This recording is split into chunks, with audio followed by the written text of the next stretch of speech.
हमारी अगली खबर संसद के शीतकालीन सत्र से जुड़ी हुई है। यह सत्र 29 दिसंबर तक चलना है। शीतकालीन सत्र में सरकार कई अहम बिल पेश करने जा रही है और इस सत्र में 17 बैठकें होंगी।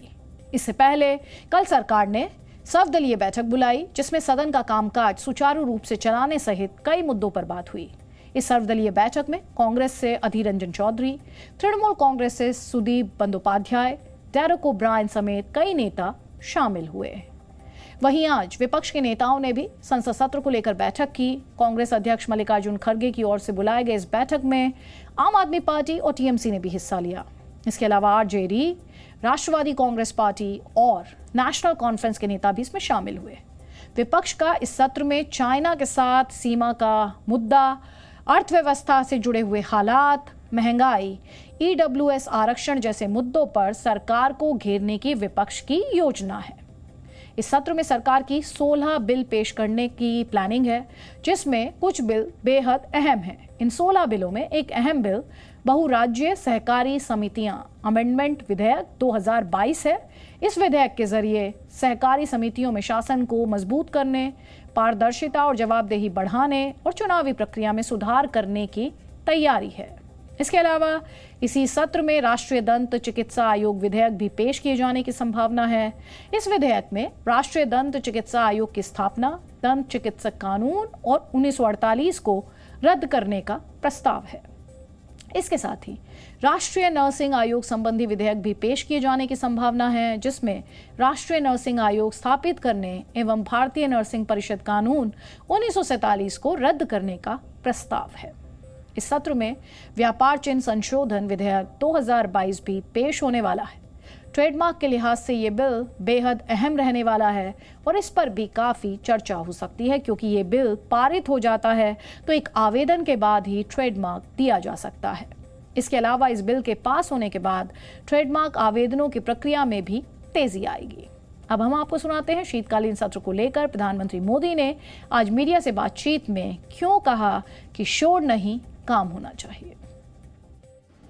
मैं सभी पार्टी के लीडर्स को और सभी फ्लोर लीडर्स को बहुत ही आग्रह करना चाहता हूं कि जो पहली बार सदन में आए हैं, जो नए सांसद हैं, जो युवा सांसद हैं,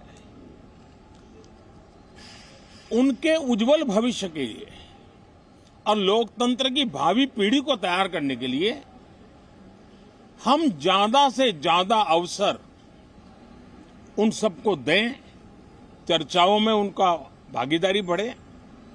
पिछले दिनों करीब करीब सभी दलों के किसी न किसी सांसद से मेरी अनौपचारिक मुलाकातें जब भी हुई हैं, एक बात जरूर सब सांसद कहते हैं कि सदन में हो हल्ला और फिर सदन स्थगित हो जाता है, उससे हम सांसदों का नुकसान बहुत होता है।